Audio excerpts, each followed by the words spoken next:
Thank you for letting me know that I was muted. I was saying that last week I made some meatballs and some mashed potatoes and some roasted vegetables. And it turns out everybody wanted to know how I made it. And so I thought, all right, well, this will be this week's cooking class. So we're also going to learn a couple more things, some of which is about long-term planning. So you'll see here this bag that does not look terribly appetizing. And as of right now, it's not.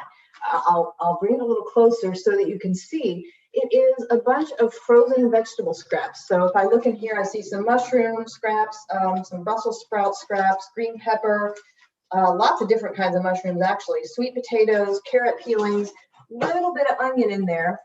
And I'm about to add to it by peeling the potatoes that we're going to be using tonight.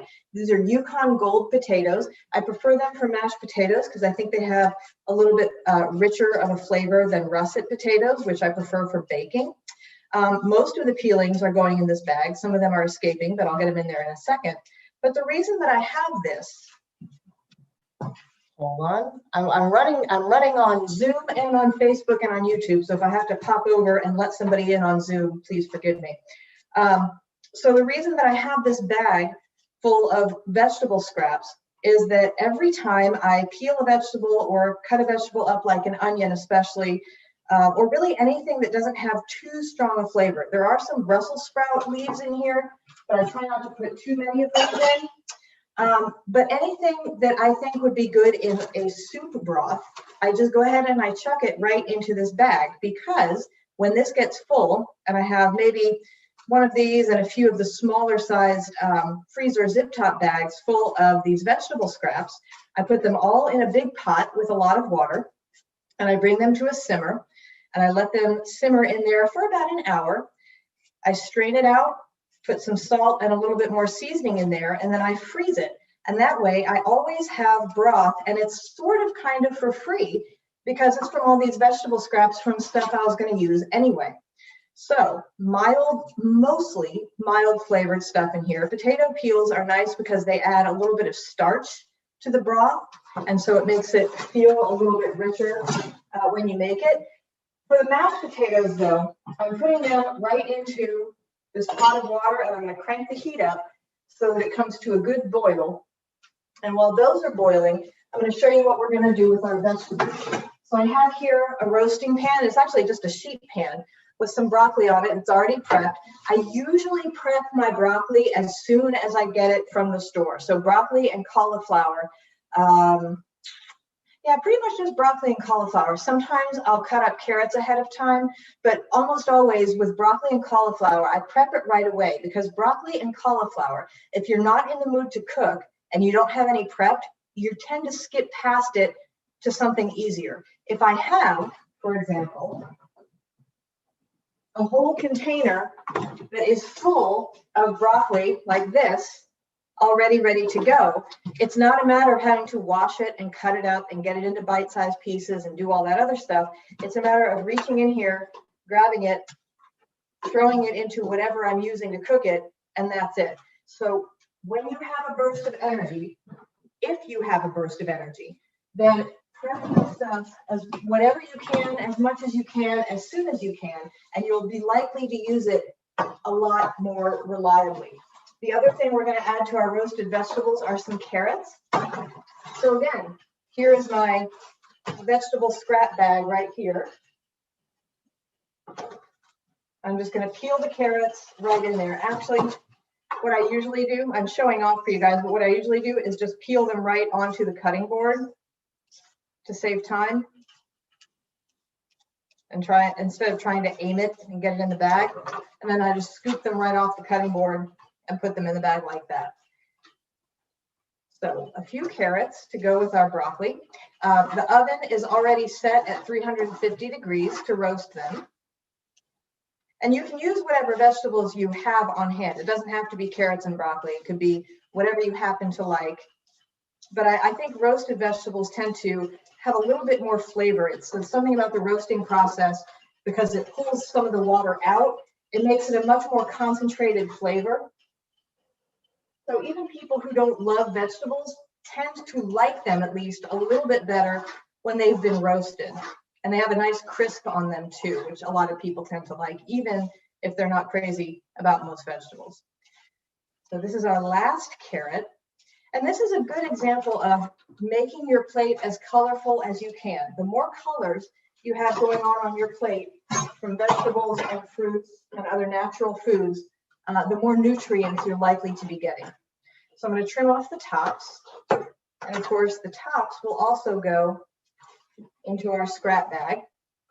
I'm going to trim off the bottoms.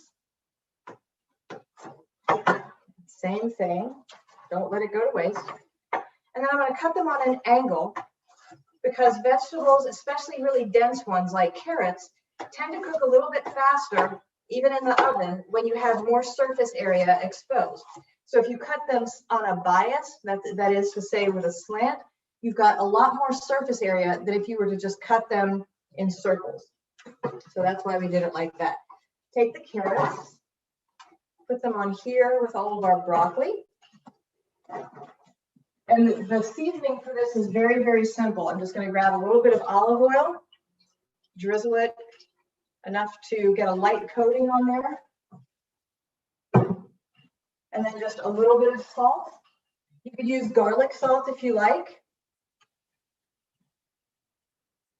And then just kind of shake it around on the pan so that it gets a nice even coating of that salt and oil, and pop it in the oven. And there it will stay. And by the time we're done making everything else, that should be ready. So the next thing we're going to move on to are our not meatballs. So this is a 14-ounce package of plant-based ground stuff. They don't call it ground beef because it's not beef, but it's a plant-based meat substitute. This is the Whole Foods brand. When I made this last week, I used the Impossible brand.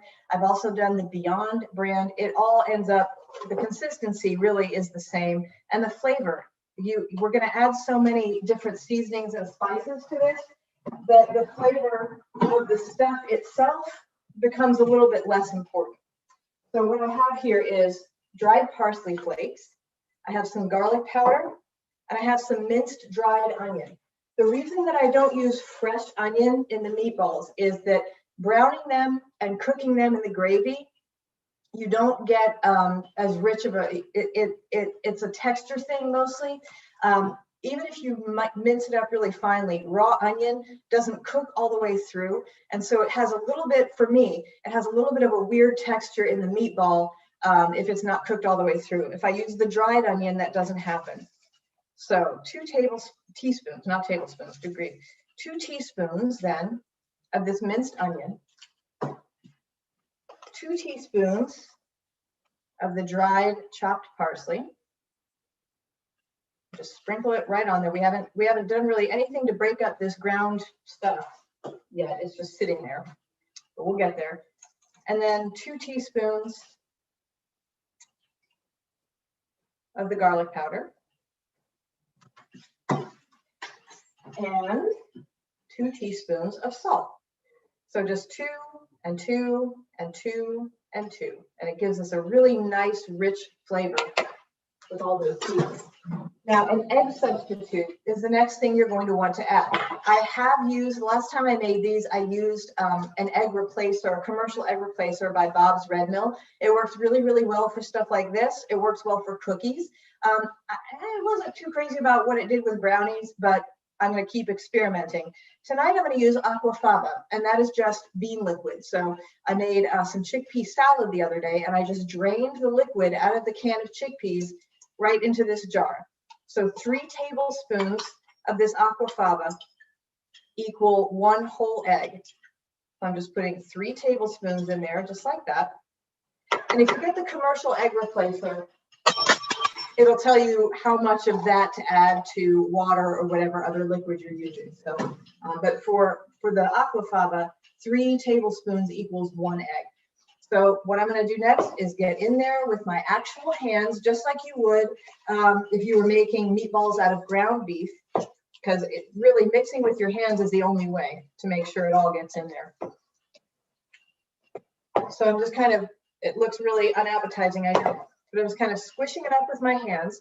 And while I'm in the middle of doing that, I'm actually going to turn the heat on to our big pan because this is where all of the meatball and gravy cooking is going to happen. So I'm going to let that heat up. Okay. So this mixture, this meat substitute is a little bit looser.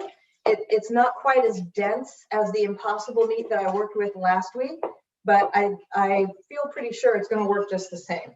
So we have here a big, not terribly good looking blob, but let's be honest, meatballs in their raw form anyway are not terribly good looking. So I'm not worried about it right now. I'm going to rinse off my hands and get some oil in the bottom of this pan. It's not quite hot enough yet. So what I'm going to do is check on the potatoes because we're at a good, well, it could be a little more boil. So we're at a good boil, and you'll notice that I did not cut up the potatoes before I put them in here. I have found that by whatever bizarre magic that cooking does to potatoes, the texture of the mashed or whipped potatoes is actually better if you boil them whole rather than if you cut them up. I don't know why that is. Maybe somebody can look into this and give me the magic answer, but they're in there whole. Now last week when I made them, I had 2 really small potatoes and 1 big one. I did cut the big one in half because I wanted them to all cook at the same time. These are about the same size, so I didn't do anything to them other than peel them. But that's why they're in there whole instead of being cut up. My mother, when she made mashed potatoes, always cut them up and they boiled really quickly. And I don't think I've ever met a mashed potato that I didn't like. But I like these even better, and it has something to do with the fact that you leave the potatoes whole when you cook them rather than cutting them up. I don't know. I like to cook. I'm not a scientist. So this is starting to get a little bit warm. I'm going to put a fairly decent amount of oil on the bottom. I will tell you right now, these meatballs, or not meatballs, are going to stick to the pan. I just want you to go ahead and get used to that idea right now. It took me a hot minute to get used to that idea because I don't like my food sticking. However, the side benefit to food that sticks is the fact that you get even better gravy after that. So don't worry about it too much. It's going to happen regardless. So just make the most of it, literally, by making the gravy and making sure you scrape up all of that good stuff on the bottom. The reason I was a little bit anxious about it last week was because I didn't know if the little brown stuck parts on the pan would end up making as good a gravy as it does when you make it with like a real meat product. The answer is it does. So no loss there. All right, so I think we're about ready. We are. So to make the meatballs, I'm going to get my hands covered with cold water. If your hands have cold water, and this is true if you're making dumplings or meatballs or anything that tends to be sticky like this, if your hands are wet with cold water, it doesn't stick, and certainly not nearly as much. So I'm making these into about golf ball sized balls and just popping them right into the pan. Okay.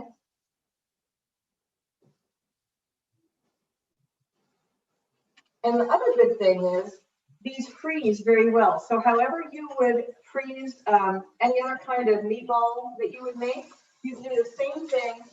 Notice I just keep going back to rinse my hands so that it doesn't stick when I make these. So however you freeze meatballs the way that you've done it in the past, you can just as easily do it with these not meatballs. And it's always nice to have a few in reserve for those nights where all you feel like doing is taking something out of the freezer and letting it thaw out and do something with it that way. This is great for that. And probably, at least a little bit better for you than the super processed vegan or vegetarian meatballs that are on the market, because at least you get to control how much salt you put in there.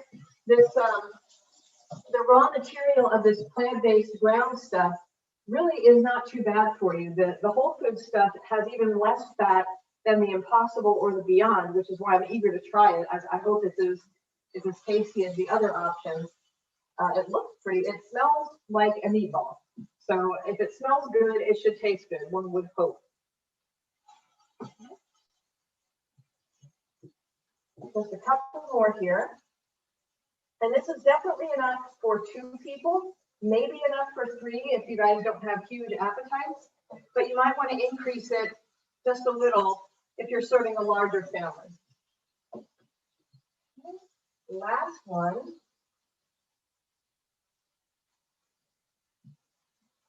So I'm going to pop that in there and really wash my hands now.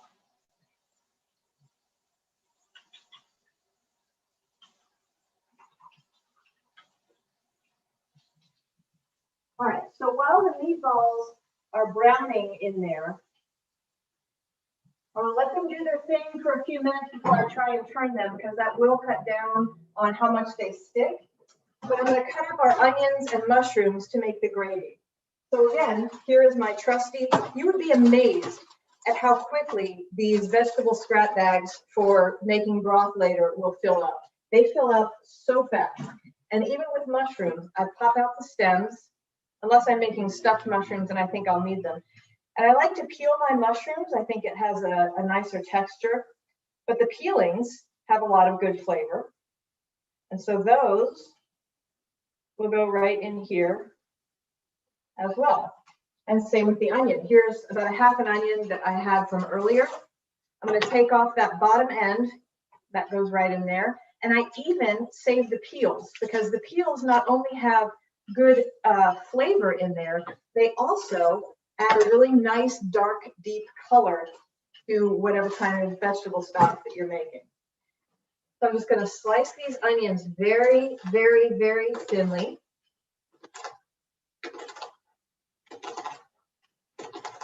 Like paper thin.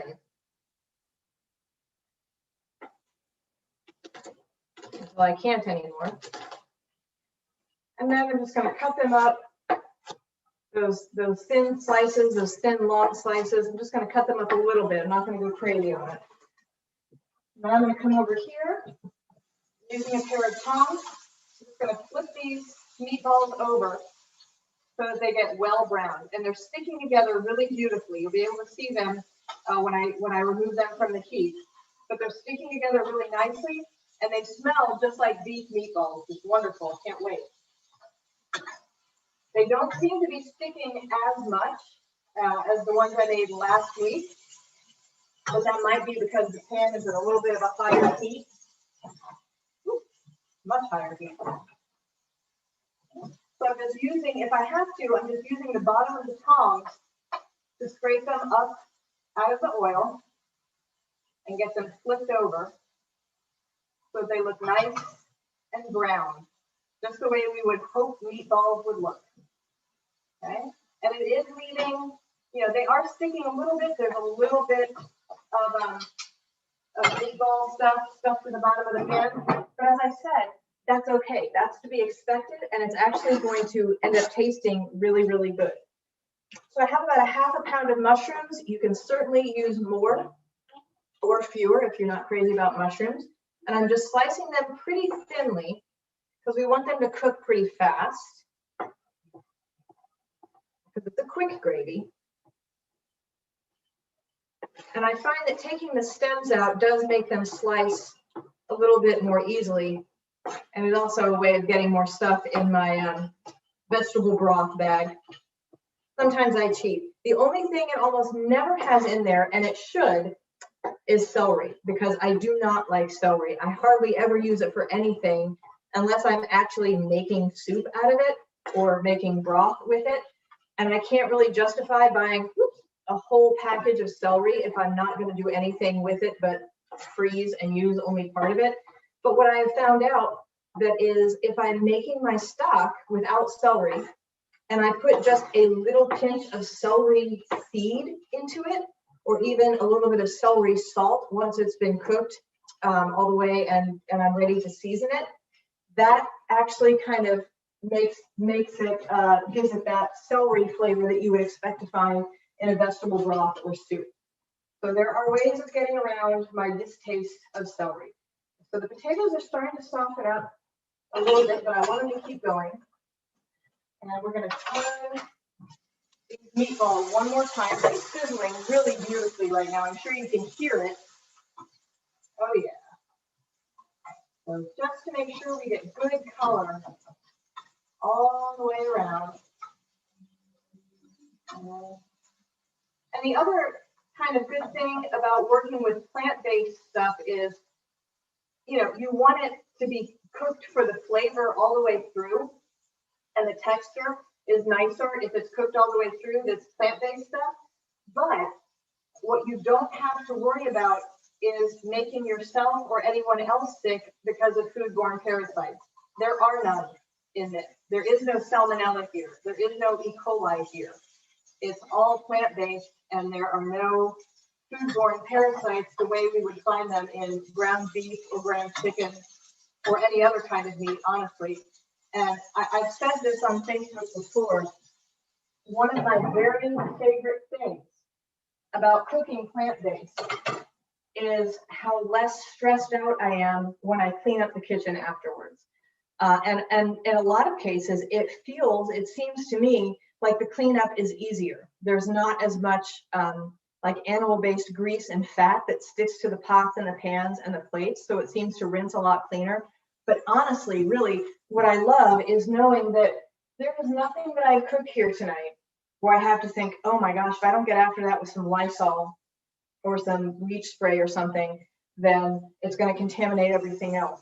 And that's always been, you know, kind of a stressor for me. I'm not a paranoid cook, but I do want to make sure that I'm not going to make myself or anybody else sick with raw chicken or any other kind of raw meat. And so this is a little bit more relaxing for me, and I don't get as upset or as anxious about having to clean everything up when I'm done. I do clean, just, you know, I'm not, you know, I don't go off the rail, but I don't feel that it's as stressful to clean after I make a plant-based meal as I used to when I would make meat-heavy stuff. So that's a benefit as well. All right, so we're going to go ahead, lower the heat just a little, and we're going to take the meatballs out. Beautiful. Okay, and I will show these to you up close in just a minute. Actually, we're going to turn the heat. We're going to keep the heat up because we've got to do something very special with this in just a minute. Okay, so we've got a nice big plate of brown, sort of not meatballs. I mean, they're not meatballs, right? They smell wonderful. They look wonderful. They look just like any other kind of meatballs you would find in traditional cooking. And we've got, so let me show you what the bottom of this looks like. Very brown and very sizzly. Got some oil in there and got a lot of good brown stuff stuck to the bottom. But we want to make sure that brown stuff becomes part of our gravy. The first thing we're going to do is incorporate our onions and mushrooms in here, which is why I kept the heat up instead of turning it down like I originally thought.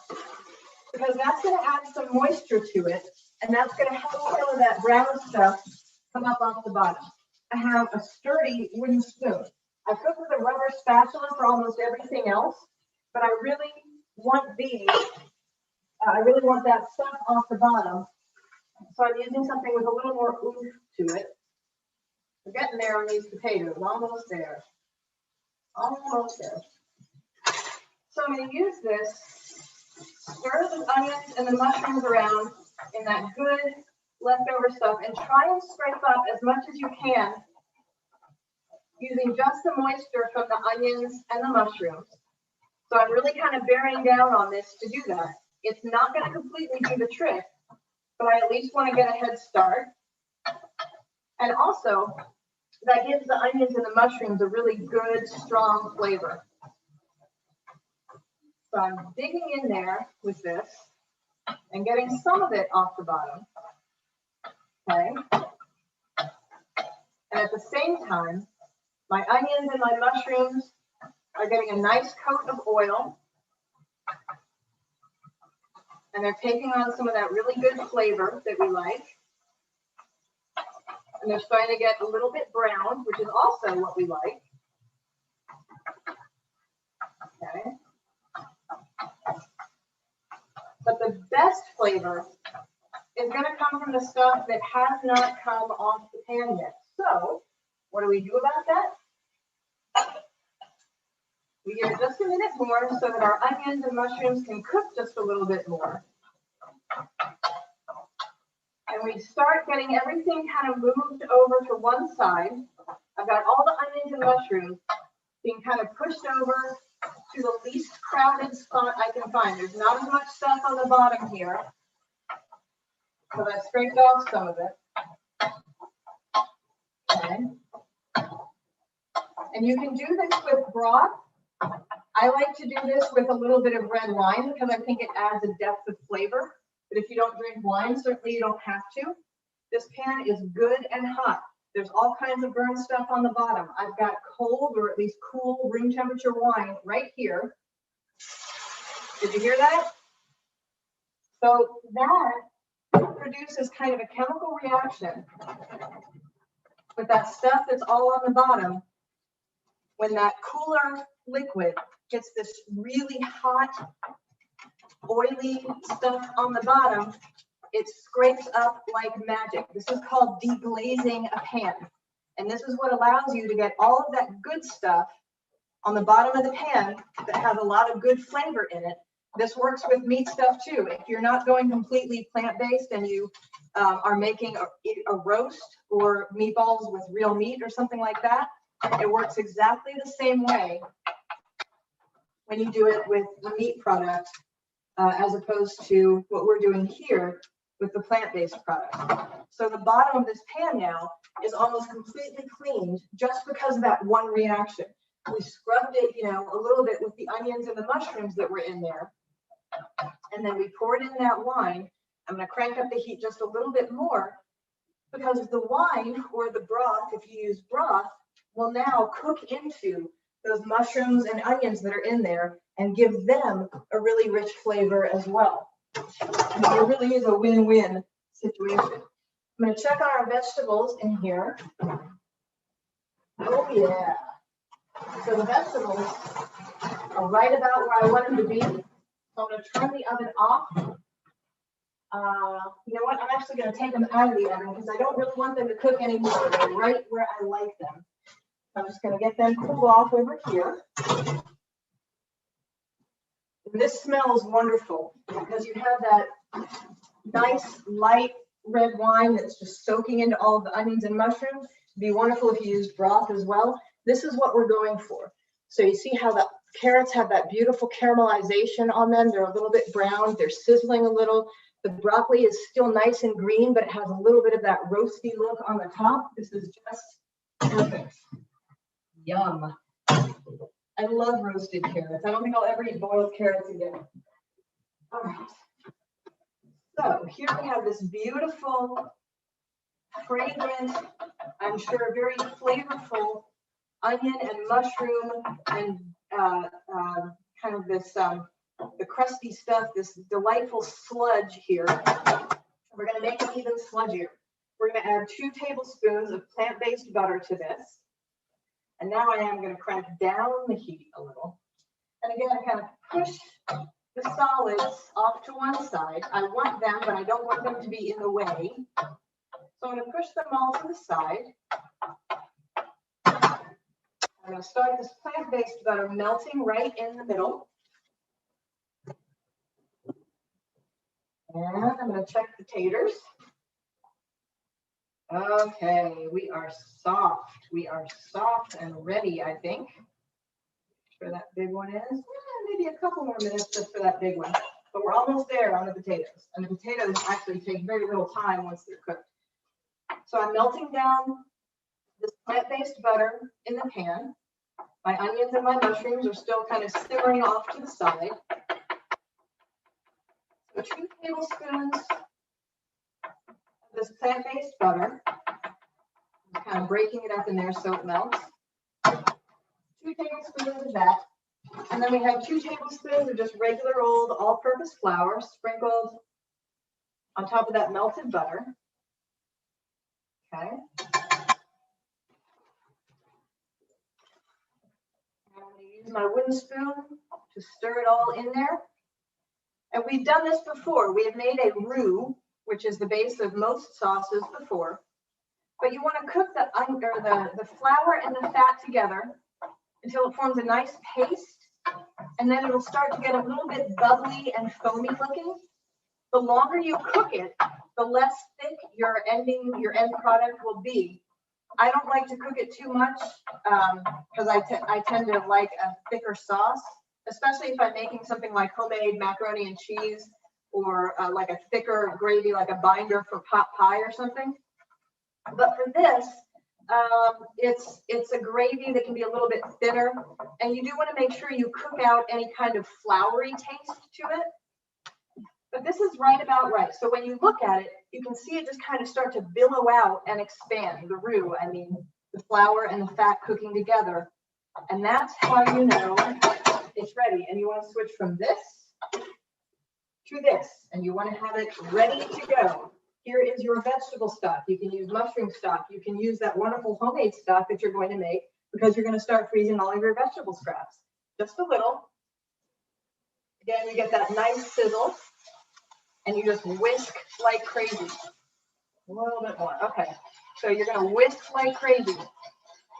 And you're going to bring the onions and the mushrooms back into the mix because they are part of this happy little party that you're making in here. It will get very thick and pasty almost right away. Let me drain these potatoes. Here's the good thing about these mashed, well, not quite yet mashed potatoes, but about these boiled potatoes. Is I am just going to drain them out, keep the lid on them, and let them sit quietly right there, and they will wait patiently until we have time to deal with them. So this is very thick and pasty. As soon as the flour and the fat absorbed that broth, it got very thick, which is good. That's how we know it's working. But we don't want it that thick, so we're going to add a little bit more of that stock, and then keep using our whisk. It's not going to be entirely smooth because for one thing, you've got it full of onions and mushrooms. For another thing, you've got it full of that delicious brown bits of stuff that were on the bottom of the pan. But you want you can tell there are flour lumps and there are things that are part of the gravy lumps. Things that are part of the gravy like onions and mushrooms and crunchy stuff from the bottom of the pan, you want that. Flour lumps, you do not. And you can tell. The more you make this stuff, the more you'll be able to tell. So I lowered the heat just a little bit. And again, it's a little bit thicker yet than I would like. I'm going to add a little bit more stock. But now we're at the point where we're going to be able to start tasting it and adjusting the seasonings, which is kind of like the fun part. The texture is the more difficult part. The flavor is the fun part. So we already know it has lots of good flavor from the brown stuff that was on the bottom of the pan, and from the little bit of wine that we used, and from the onions and the mushrooms that are in here, and from the stock itself. More. Okay. We wanted to at least cook the bottom of the pan because we're going to be adding the meatballs back in here in just a second so that they can simmer through and get full of that gravy and that good flavor. So while that's doing that, I'm going to get another little spoon. And we're going to check it for our seasonings to make sure or to see what else we'd like to add for our flavor. So, and this is also a good way to check for the texture of your gravy. Does it coat the spoon when you dip the spoon around in it? The answer is yes. So we're in good shape. Wow. It actually does not need any salt at all. That's why you always check. There was enough salt in the meatballs and enough salt in the stock to where adding any more salt to it would make it way too salty. So that was good. You always want to check before you add anything to it. It does need a good bit of fresh ground pepper. What doesn't? Okay, and it's simmering in here, which is what you want. It's not like boiling and going crazy, but it's got just a few little bubbles rising to the surface. It's just in the consistency that we want. And there's enough of it. Check the pepper now.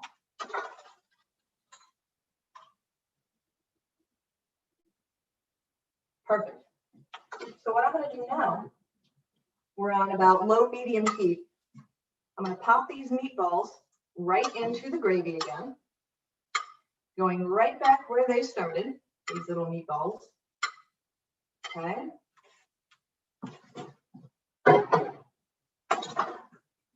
I'm going to use my spoon just to kind of gently toss them around in this gravy so they get completely coated.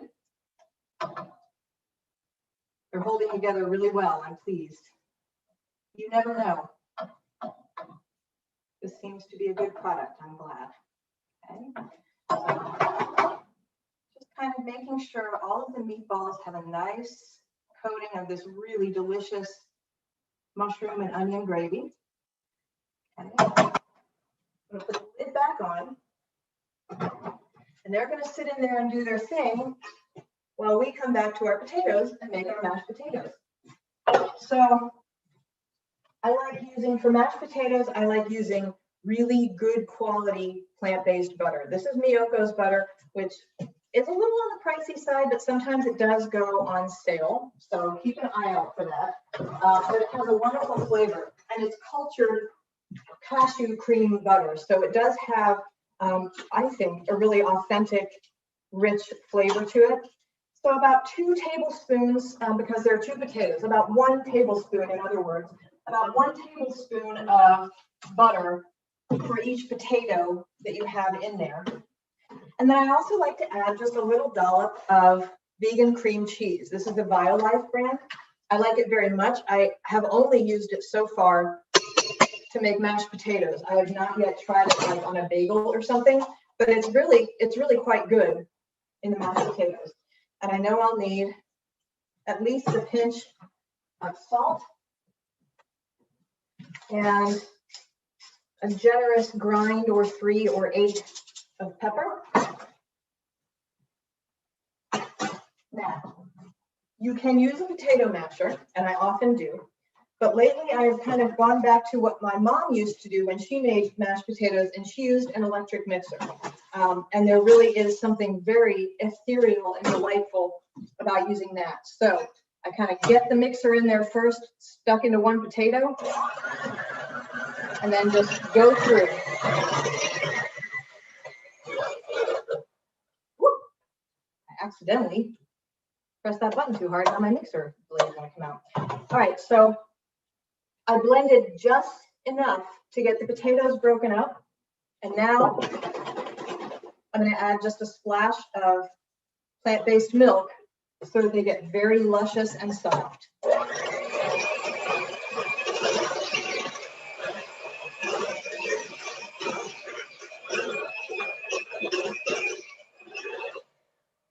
All right, that's it. It takes very little time with an electric mixer. If you blend them up too much, then the starch is going to get too broken up and they'll get very gummy. But as it is, these are now very fluffy. They're whipped potatoes. They're wonderful. I like a little bit more pepper, but we are ready to go. So let me show you how we're going to plate this up. I'm just going to use the plate where the meatballs were resting before. Oh, these are all bubbling up and delicious. This is so wonderful. I can't wait. So I'm going to put some roasted vegetables on there, some broccoli and some carrots. Very colorful and delicious looking. Okay. So we have that. I'm going to get a nice big heaping helping of these mashed potatoes. Very fluffy. And I'm going to try and make a little well in the top because need my tongs. Actually, a big spoon is better for this. So with a big spoon, just like this one, I'm going to capture a couple of these meatballs with plenty of gravy on there. Okay. Then I'm going to tilt this pan so I can get to a big spoonful of this mushroom and onion stuff. I'm going to put it right in that little indentation on my mashed potatoes and maybe just a little bit more for the top. Let me get a fork here. And this, friends, is what you call plant-based comfort food. So we have these beautiful fluffy Yukon Gold whipped potatoes with this homemade onion and mushroom gravy. We have these beautiful roasted vegetables with a lot of color and flavor. And then we have these lovely meatballs, not meatballs, these plant-based meatballs. And since I have not tried this brand before, I'll let you see. Wow. I was worried about the texture because the raw mix was so much softer than the Impossible stuff that I used last week. But the feel of it is actually much more like ground beef. The taste is similar, so it's not much different in the taste, but the texture is really much more like ground beef. Now, if you really want to do it though, you have to get the mashed potatoes with some of the gravy on it and a piece of the meatball and make like a super forkful. This is so tacky. It's really, I'm sorry, but I have to do it.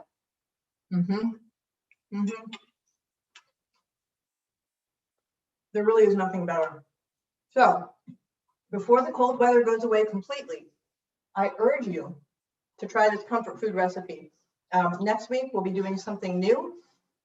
I'm happy to announce that at the towards the end of March, mid to end of March, on a Saturday, we'll be welcoming a really great guest chef. He's worked at vegan restaurants in the city.